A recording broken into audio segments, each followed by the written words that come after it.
안녕하십니까. 전만수입니다. 여기서는 응력과 변형률의 일반화에 관해서 학습을 하도록 하겠습니다.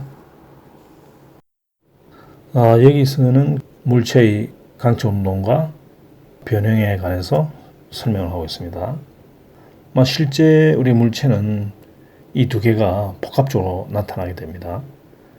좌편 그림은 강체 병진 운동과 강체 회전 운동을 나타내고 있습니다.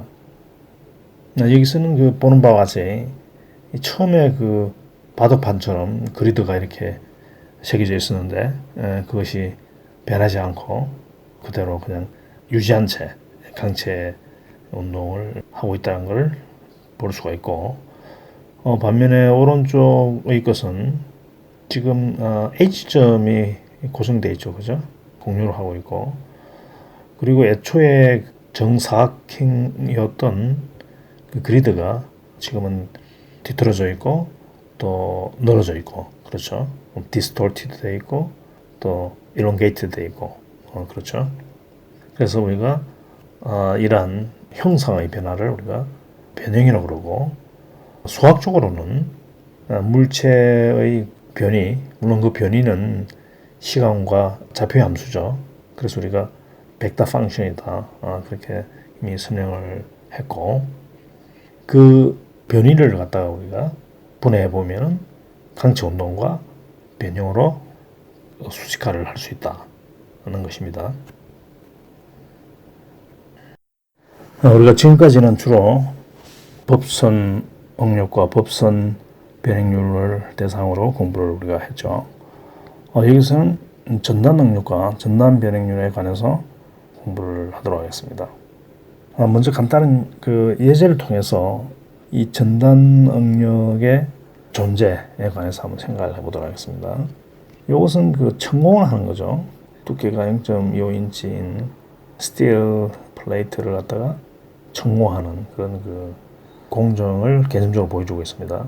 자, 이 천공이 될 무렵에 하중에 이제 피가 이렇게 가지고, 그 다음에 천공이 되는 면이 있지 않습니까? 전단면이라고 할 수 있겠네요, 그죠?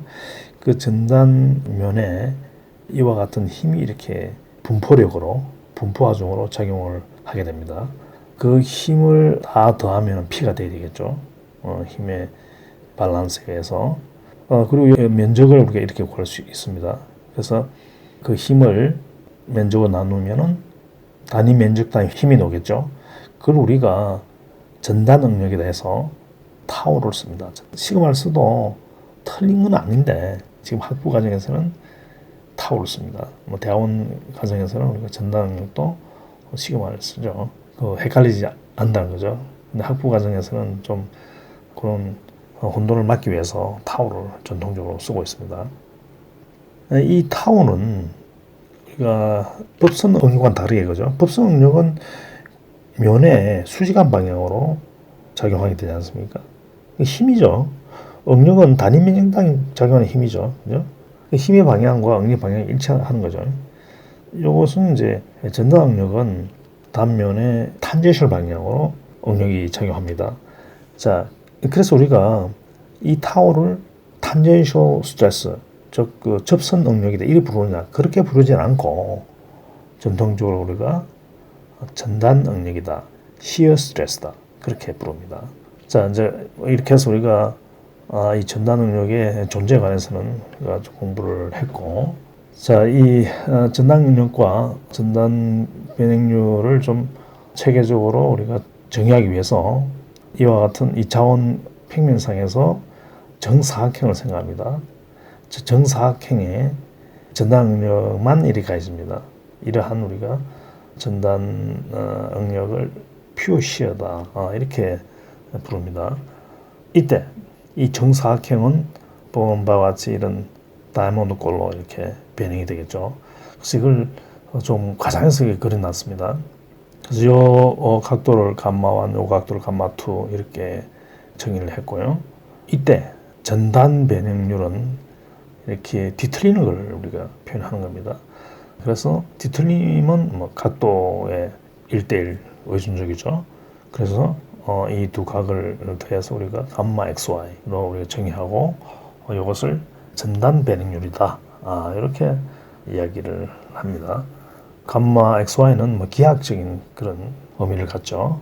그리고 요거를 지금 상당히 그 과장을 해서 크게 지금 뒤틀리게 이렇게 그려놨는데 실제는 뒤틀린 각도가 라디안 기준으로 1000분의 1 정도 그 정도로 보면 되겠습니다. 다시 말씀드리면 요게 1000mm일 때 요게 한 1mm 정도 된다는 이야기죠.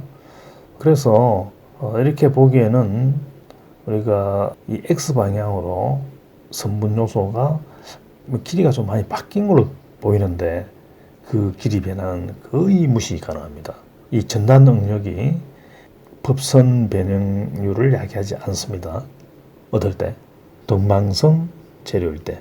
물론 등방성이 아니면 상황도 달라집니다. 복합재료다 그거는 또 달라집니다. 복합재료는 전단 응력이 어떤 특별한 방향의 법선 변형률을 야기를 할 수가 있습니다. 그리고 이 전단 응력이 플러스다, 마이너스다. 이게 뭘 의미하느냐? 자, 우리가 법선 응력, 법선 변형률의 부호가 갖는 의미는 우리가 설명하지 않았지만 우리가 알고 있죠, 그죠? 그러니까 법선 변형률이 플러스다. 그럼 길이가 늘어난다는 얘기고, 그 다음에 응력이 또 법선 응력이 플러스다. 그거는 우리 인정을 한다는 얘기죠, 그죠? 보험 관점에서 봤을 때. 근데 이 전단 변형률과 전단 응력은 사실 부호를 좀 이렇게 정의하기가 용이하지 않습니다. 자, 여기서 보는 바와 같이 통상 이런 식으로 변형이 되었을 때 이 스트레인은 플러스다 이렇게 되는 겁니다. 그래서 이 스트레인은 시어 스트레인은 2분의 파이 마이너스 요 각도이기 때문에 내가 요것은 요 각도가 두개 돼서 플러스가 되면은 감마 XY 플러스 되는 거죠, 그죠? 그리 되면 이와 같은 모양이 된다. 그리고 제가 여기 보면은 각도의 방향을 이렇게 정해놨죠, 그죠? 여기 이제 플러스 방향입니다. 영향을 미치는 게. 그리고 마이너스라는 것은 이와 같이 이렇게 벌어진다는 그런 뜻이 됩니다. 그리고 예제를 통해서 우리 간단히 한번 구해보죠. 여기는 뭐 720이고 0.5 아까 제가 한 1000일 때 1 그 정도 잡았죠, 그죠? 그 다음에 여기는 480일 때 0.25 그죠? 그럼 여기 이제 각도를 구해야 되지 않습니까? 각도를 어떻게 구합니까? 탄젠트 감마 1 이퀄 720분의 0.5 이래 해야 되겠죠, 그죠? 자, 그렇게 구하면은 틀립니다. 역학에서는 이렇게 구해야 됩니다. 이 각도가 아주 작다는 전제하에서 우리가 이론을 전개합니다. 나중에 다시 우리가 설명을 또 할 것입니다만은 그것을 우리가 small deformation이다. 우리가 대상으로 하는 물체는 그 변형이 크지 않다. 이걸 전제로 우리가 깔고 합니다. 건물이 만약에 우리가 이렇게 짐이 좀 들어오면서 건물이 뭐 변형이 커가지고 흔들흔들 거리면 되겠습니까? 자동차든 항공기든 다 마찬가지죠. 구조물은 그렇게 변형이 크도록 그렇게 설계되지 않습니다. 자, 그래서 이 감마1 이퀄 720분의 0.5 이렇게 써야 됩니다. 이론에서. 그럼 수학적으로 이렇게 해야죠. 감마1은 약기호로 써야 되겠죠. 근데 공학에서는 그렇게 하면 안 됩니다. 우리 공학 서적에 이론 전개할 때 전부 다 가정에 바탕을 두고 있고 다 이런 식의 선형화 가정을 거쳤기 때문에 다 약이 들어가야 되거든요. 그러면 그런 거 안 씁니다. 그 다음에 요 감마2는 같은 방식으로 이렇게 계산이 되고 변형률 감마 XY는 이 두 개 각도를 대주면 되겠습니다. 자, 그리고 여기에 이제 요 그림에서 보는 바와 같이 타우 XY하고 이 감마 XY는 어떤 관계 있겠죠, 그죠? 타우 XY 커지면은 감마 XY 커지겠죠. 근데 우리가 실험을 해보면은 초기에는 거의 직선주로 바뀝니다. 자, 이것은 인장 시험하고 같습니다. 요걸 우리가 비틀림 시험인데 그 결과는 같습니다. 그래서 초반에는 선형주로 바뀌고 그 다음에 항복을 거쳐서 영구 변형이 생기는 거죠. 근데 뒤틀려서 틀린 후에 전단 능력 또는 모멘트라든지 이런 것들이 트위스팅 모멘트 이런 것들이 제거돼도 원위치로 돌아오지 않게 되는 거죠. 항복점을 지나게 되면은 우리가 현재는 이쪽에 큰 관심이 없습니다. 주로 이 탄성, 그것도 선형 탄성 쪽에 관심이 있죠. 이 선형 탄성이라는 것은 이게 이제 직선이라는 얘기죠. 그래서 이 기울기를 이때는 G라고 그럽니다. G의 모듈로서 일라스티시티를 하고요. 전단 탄성 계수다. 저는 그렇게 부르고 있습니다. 그래서 우리가 직선 수식으로부터 그죠? 타우 xy는 g 곱하기 감마 xy다. 그래서 이걸 우리가 후크 법칙이라고 그럽니다. 후크 법칙은 이거 말고도 여러 가지 형태로 쓰입니다. 그러니까 하중과 변형이 선행관계가 있으면 됩니다. 근데 재료가 만약에 복합재료일 경우에는 개수들이요. 이런 재료 상수들이 많아지죠. 복잡해지고. 물론 후크라는 사람은 뉴턴 시대 사람입니다. 1600년 말에서 1700년 초에 사람이죠. 한 1700년 정도에 이러한 이론을 주창을 했죠. 그때 이런 역학이 아주 발전되어 있는 상황은 아니었고 상세한 모르지만 하중과 변형이 어떤 직선적으로 움직이더라.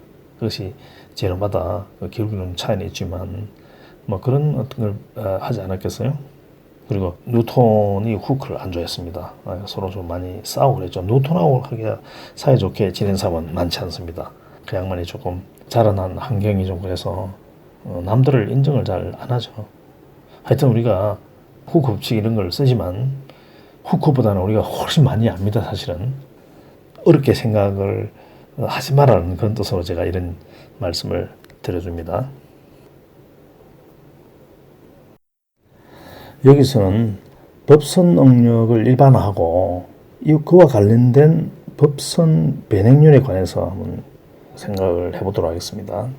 먼저 우리가 앞에서 공부한 인장시험을 가지고 다시 한번 조금 법선 응력과 법선 변행률에 관해서 한번 생각을 해보도록 하겠습니다. 자, 우리가 앞에서 인장시험 할 때는 그 축의 방향을 중시해서 이야기하지 않았죠. 자, 지금 우리가 그 인장시험에서 또는 앞에서 이 전단 그 시험 있지 않습니까? 자, 거기서 우리가 획득한 응력과 변행률에 관한 좀 개념을 좀 지금 확장시키자는 겁니다. 그래서 우리가 X방향, Y방향, Z방향 3차원 이렇게 다 생각을 해야 되니까 우리가 여기서 인장시험에서 이 축을 X축이라 했을 때 이때 여기서 가해지는 응력을 우리가 시그마 X라고 이렇게 정의를 합니다. 이건 이제 X 방향의 법선 응력이다. 이렇게 되는 거죠, 이제. 그리고 변행률도 마찬가지입니다. 여기서 보면은 이 X 방향으로는 늘어나지만 Y 방향으로는 줄어들지 않습니까? Y 방향으로도 변형은 생기고 변행률이 존재하죠. 힘은 우리 가하지 않았지만 힘이 가하지 않았다는 건 아니고 정확하게 이야기하면은 힘이 0으로 가해진 거죠. 이게 또 그런 상태를 생각을 하기 바랍니다. 자, 그러니까 이렇게 우리가 이 수식으로 앞에서 학습을 했고, 자, 그것을 우리가 이제 X 방향을 넣어서 이제 성분으로 이렇게 이제 표시를 했습니다. 그래서 트레인 관점에서는 입술은 X 이퀄 2분의 시그마 X. 이렇게 이제 표현도 가능합니다. 이걸 우리가 조금 더 이제 살펴보면은요.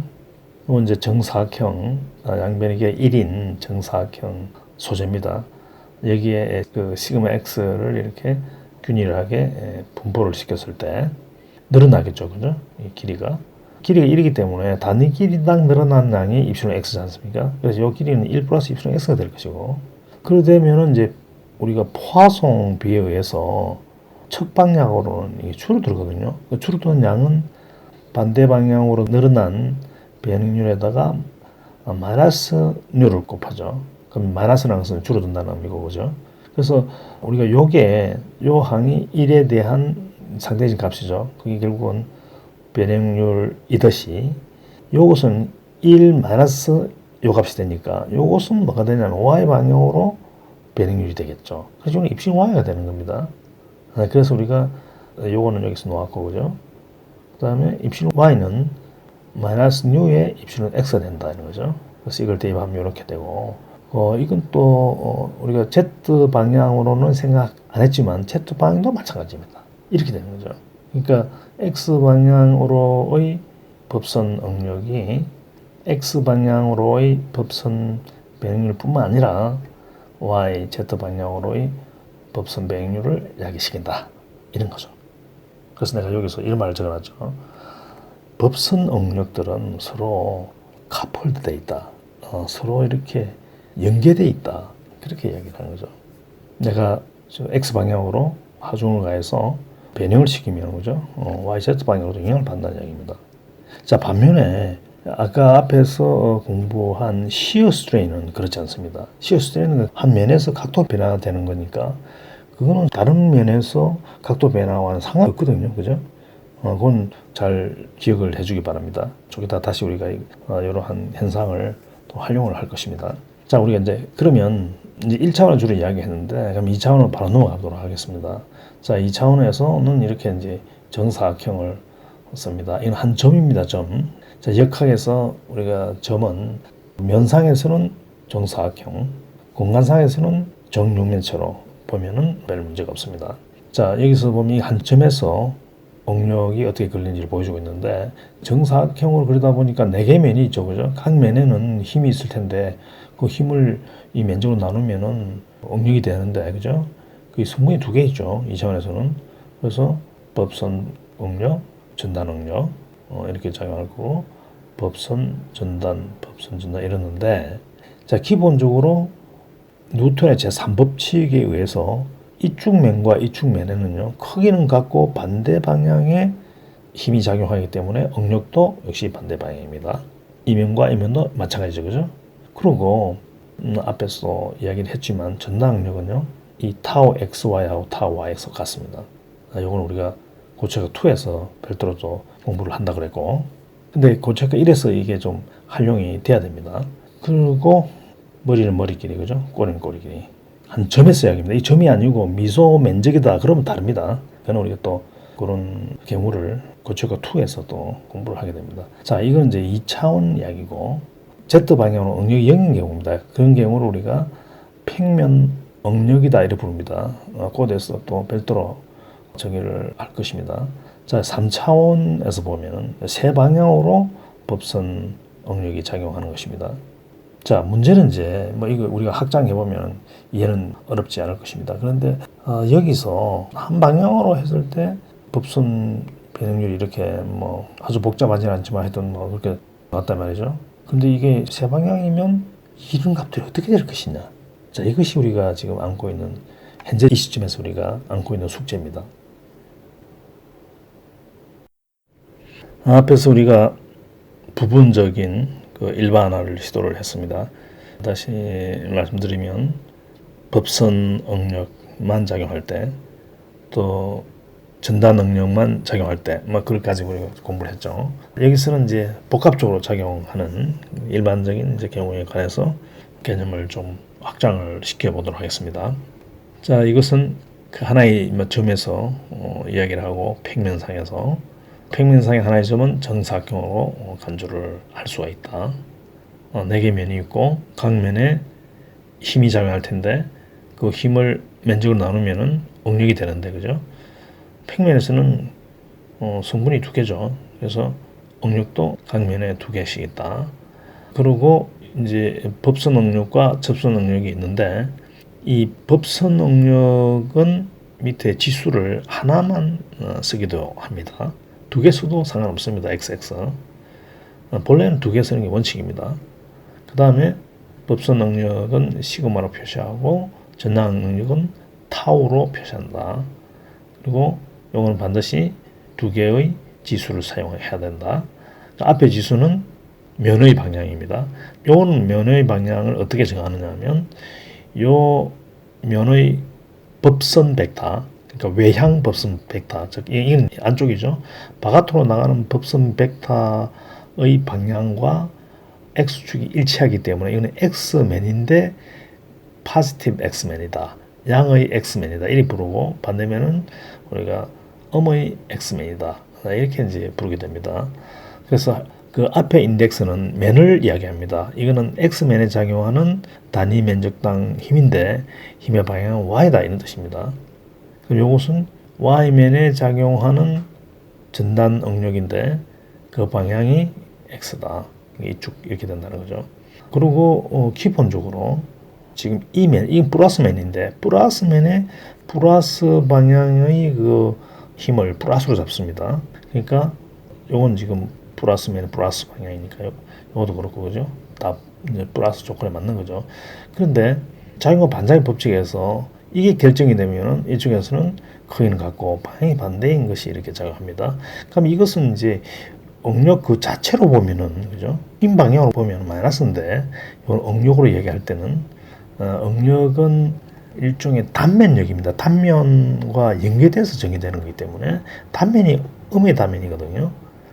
이게 단면이 면적을 의미하는 건 아닙니다. 면적은 이건 플러스죠. 근데 이게 단면이 마이너스 단면이라는 거예요. 그래서 마이너스 단면에 마이너스 방향에 힘이 작용하기 때문에 이거는 플러스 응력이다 이래 되는 겁니다. 여기는 같은 건데 말이죠. 요건 플러스로 하고 또 요건 또 마이너스로 이래 할 수 없는 거거든요. 왜냐하면 요쪽에 한번 생각해봐요. 이게 지금 단면이잖아요, 그죠? 그럼 이 단면이 이쪽에도 하나 있을 거 아니에요. 거기는 작용 반작용 법칙에 의해서 밑으로 이렇게 힘이 작용할 거잖아요, 그죠? 요거는 응력이 뭡니까? 플러스로 이야기해야죠. 왜냐면 여기 플러스이기 때문에. 그래서 그런 점을 우리가 고심을 해서 조금 이해를 깊게 하기 바라고요.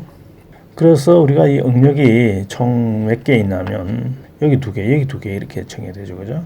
그래서 시그마 x, 타워 xy, 타워 yx, 시그마 yy 이렇죠, 그죠? 그리고 그걸 우리가 매트릭스 꼴로 좀 이리 됩니다. 여기서 앞에서도 이야기했지만, 그죠? 앞의 인덱스는 면의 방향, 뒤에 인덱스는 힘의 방향이다. 마이너스 방향의 응력은 플러스를 의미한다. 플러스 응력이 된다. 자, 그리고 배행률에 관해서 한번 생각해 볼까요? 요건 이제 배행률도 그렇고 응력도 그렇고 한 점에서 정의됩니다. 근데 배행률은 이런 관계를 따지게 되기 때문에 옆 인접한 점을 고려를 해야 되겠죠. 그래서 선분 요소를 이렇게 델타 x, 델타 y 미소 선분 요소를 이렇게 넣습니다. 자, 우리가 여기서 하는 역학은 배행이 아주 작다는 것을 전제로 하는 것입니다. 지금 이 그림에서 보면 배행이 좀 크게 되어 있는데 이거는 과장을 한 거죠. 뭐 이게 그 실제 변형을 가지고 하면 이게 뭐 표가 나니까, 그죠?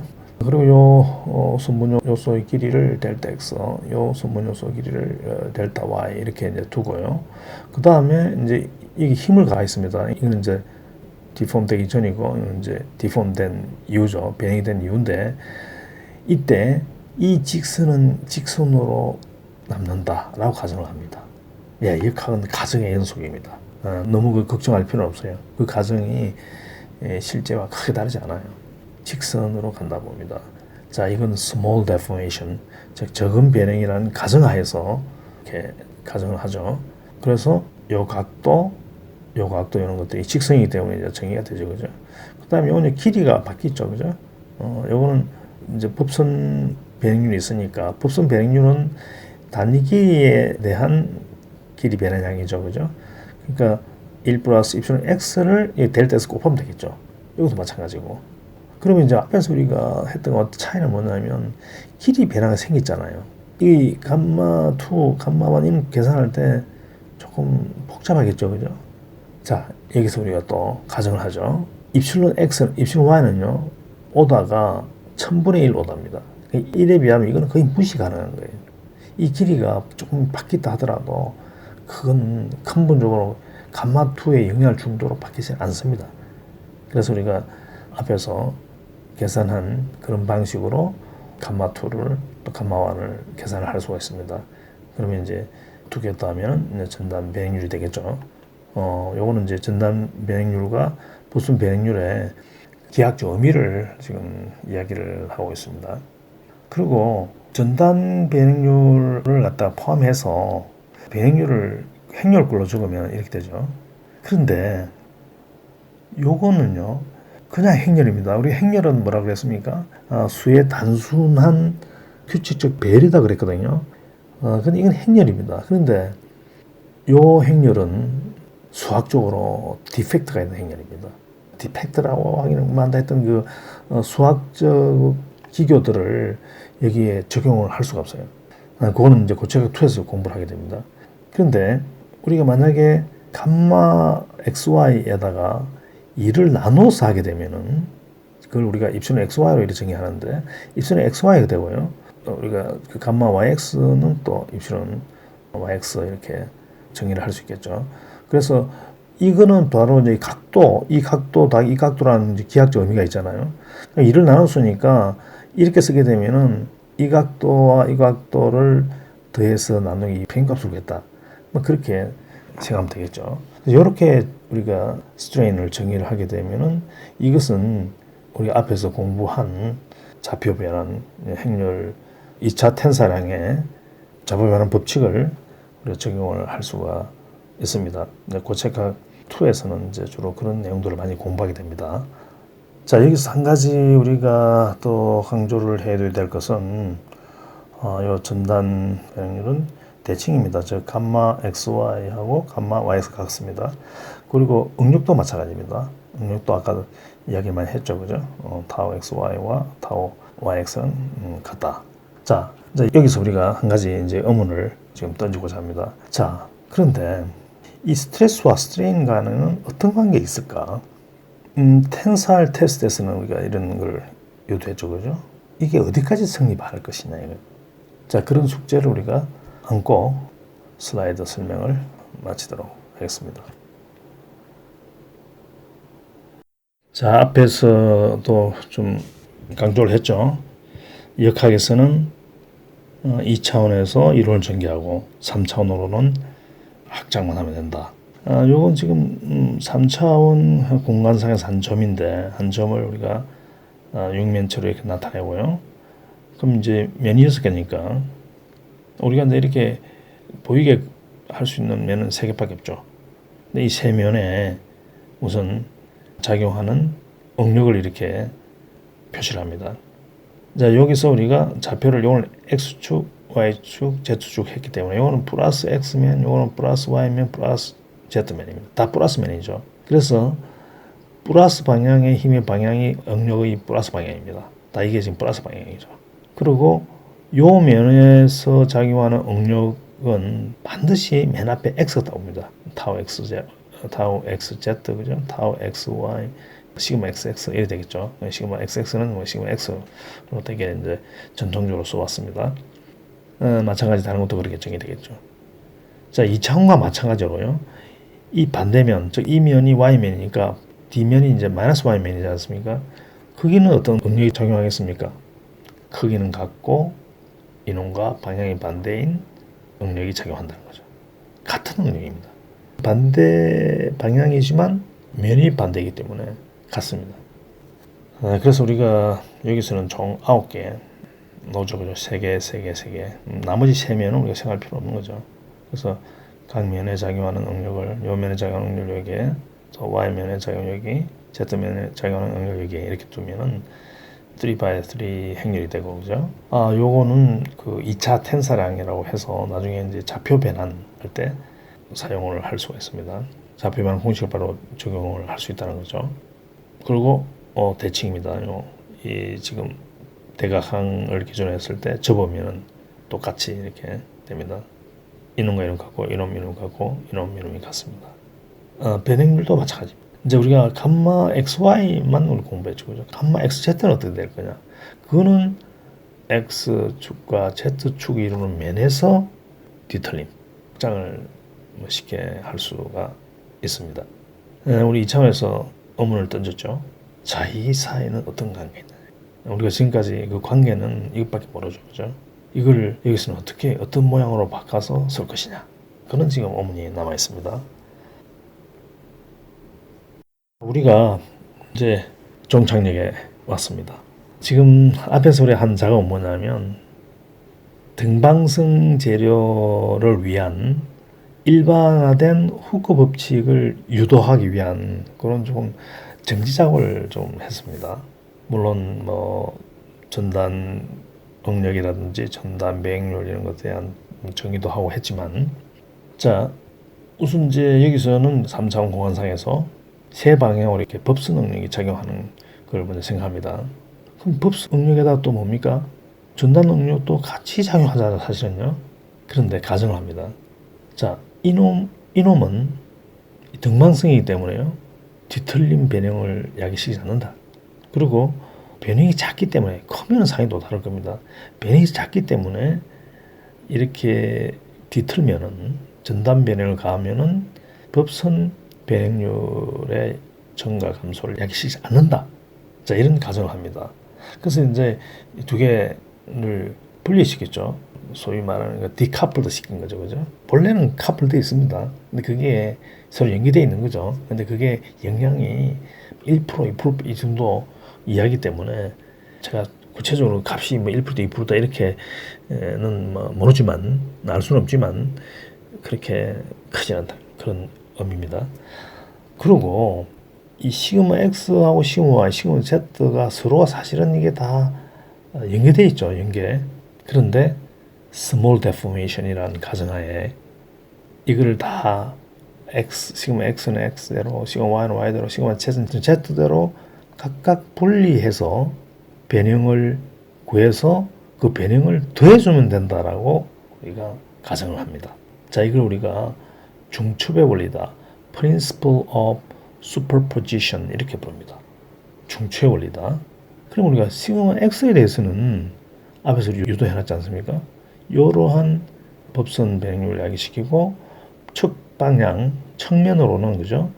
그러니까 Y면과 Z면 또 Y 방향과 Z 방향으로는 이와 같은 법선 응력을 야기시킨다. 그리고 가정했죠, 그죠? 이러한 법선 응력이 전단 변형을 야기시키지 않는다. 마찬가지로 Y면에 적용을 하고 Z 방향으로 적용을 합니다. 그러면 중첩의 원리라는 건 뭐냐면 이러한 인풋에서 나온 아웃풋이 결국 변형률인데 변형률은 대전된다는 거예요. 그 더했더니 여기 시그마 X 이퀄 요거 여기 있죠, 그죠? 요거 더하기 여기 있죠, 그죠? 마이너스 뉴에 요거 넣으면 되겠죠? 여기 또 있죠, 그죠? 그래서 이런 식이 되는 거예요. 제가 이제 요 색깔을 맞춰놨죠, 이렇게. 자, 이렇게 이제 법선 변형률이 되는구나. 그 다음에 전단 변형률은 말이죠. 서로가 이렇게 연계되어 있지 않다. 아까도 설명했죠, 그죠? 이렇게 뒤틀리는 것이 뭐 이 위에서 봤을 때는 정사각형인데 그 정사각형이 뭐 뒤틀림하고는 상관없다는 거죠. 그래서 이거는 각자 하면 됩니다. 각자 이렇게 놓았고, 그 다음에 한 가지 더 이제 여기 이제 일반적인 거고요. 그 다음에 온도가 이렇게 뭐 바뀌면은 구조물이 바뀌죠. 그래서 겨울에 뚝뚝한 소리가 건물에 들리지 않습니까? 이게 이제 열 변형에 기인하는 건데, 열 변형은 어떻게 되느냐? 열 팽창 계수 곱하기 길이 곱하기 델타 t입니다. 그러니까 델타는 알파 L 델타 t가 되죠. 근데 이 늘어난 길이를 본래 길이로 나누면 그게 뭡니까? 그게 변형률이죠, 그죠? 알파 델타 t가 thermal strain이다, 이거죠. 등방성이면 이건 모든 방향에 통일하게 늘어나는 그런 성질이 있습니다. 그래서 전부 다 이렇게 알파, 델타, 델타 이렇게 더해줘야 되겠죠. 그래서 우리가 요 관계식을 일반화된 후크 법칙이다. 등방성 제로를 위한 일반화된 후크 법칙이다. 이렇게 부릅니다. 자, 이걸 우리가 여기서 이제 이야기하고 가는 이유는 이건 다시 우리가 고체각 2에서 다시 또 공부를 할 것입니다. 근데 여기서 우리가 배운 것보다 뭐 그렇게 잘 공부하지는 않을 거예요. 미리 그냥 해서 여러분들이 좀 힘이 들지 모르겠는데 하여튼 반복 학습해서 이해를 충분히 하기 바랍니다. 왜 그러냐면 이걸 알고 있어야 보이론을 정확하게 이해를 할 수가 있습니다. 근데 보이론은 본래 이 일반화된 이러한 후크 법칙 또는 그 응력이라든지 변형률을 일반화시키기 전에 지금 공부를 하게 되거든요. 그래서 조금 문제가 좀 있어요. 책에 따라서는 제가 지금 이렇게 가르치듯이 이러한 내용을 선행해서 가르치는 책도 있습니다. 뭐 예를 들면 그 크랜달이라는 사람이 유명하죠. 고체역학 Introduction to Solid Mechanics라는 책이 있죠, 그죠? 맥그로힐에서 논 책인데 그런 책에는 또 그렇게 되어 있습니다. 그렇게 해서 1차적으로 우리가 이런 Generalized Hooke's Law for Isotropic Material에 대해서 우리가 설명을 마치도록 하고요. 한 가지 우리가 열 변형이 나왔으니까 한 가지 재미있는 문제를 하나 풀어보도록 하겠습니다. 자, 열 변형은요, 이렇게 델타 L 이렇게 했는데 이 L이 꼭 선분 직선일 필요는 없습니다. 임의의 곡선도 있잖아요. 그 길이를 총 길이를 알파 델타 t에다 총 길이를 곱해주면은 그 늘어난 길이가 됩니다. 예를 들면 실이 막 이렇게 폭삭하게 얽혀 있다 이거예요. 근데 그 실 전체 길이가 그 얼마 늘어났게 되냐. 그건 실길이 전체에다가 이 알파 델타 T를 곱하면 된다는 이 말씀입니다. 자, 그걸 이해하고요. 요 문제를 한번 풀어봅시다. 이게 지금 균일한 판재입니다. 그 두께가 균일하고 재료는 균질합니다. 그 다음에 이 두 개의 원인데 이 구멍이 뚫려 있죠, 그죠? 안쪽에. 여기서 온도를 델타 T만큼 균일하게 상승을 시켰을 때 이 원이 어떻게 될까요? 한번 생각해 보기 바랍니다. 이게 원이 원으로서 커진다. 원으로서 작아진다. 타원으로서 약간 이렇게 사람 입처럼 타원으로서 이렇게 되면서 커진다. 또 좀 작아진다. 코 방향으로 있잖아요. 타원이 이렇게 지고 커지거나 작아진다. 자, 경우수 몇 개입니까? 지금 하나, 둘, 셋, 넷, 다섯, 여섯 개네, 그죠? 각자 한번 답을 구해보기 바랍니다. 이것은요, 답은 다들 답 구했습니까? 생각했습니까? 원으로서요, 커집니다. 자, 왜 그래 되는지는 여러분들이 조금 전에 설명했죠. 내가 어떤 길이든 간에 있잖아요. 길이 곱하기 알파 델타 T 하면 늘어난 길이 되거든요. 그런데 여기서 지금 원주도 있잖아요. 여기에 구멍에 동일한 원주 길이가 늘어난 양이 똑같겠죠. 그렇게 해서 만들어지는 것은요, 원밖에 없습니다. 그리고 늘어나죠. 답은 간단합니다. 이거 제가 지금 이야기한 것은 그냥 재미로 풀어보는 게 아니고 열팽창에 관해서 지금 내가 설명한 이것을 여러분들 설명하고 있다 그러면은 거의 공부를 다 한 거예요. 열팽창 우리가 뭐 대학교 와서 배운 건 아니니까 뭐 중학교 때부터 초등학교에서 배웠는지 모르겠습니다만은 온도를 가면은 길이가 바뀐다는 걸 공부를 해봤잖아요. 근데 이제 이런 문제를 논리적으로 설명할 수 있는 능력을 갖췄다는 것은 다 이제 알게 됐다는 그런 뜻이 되겠습니다.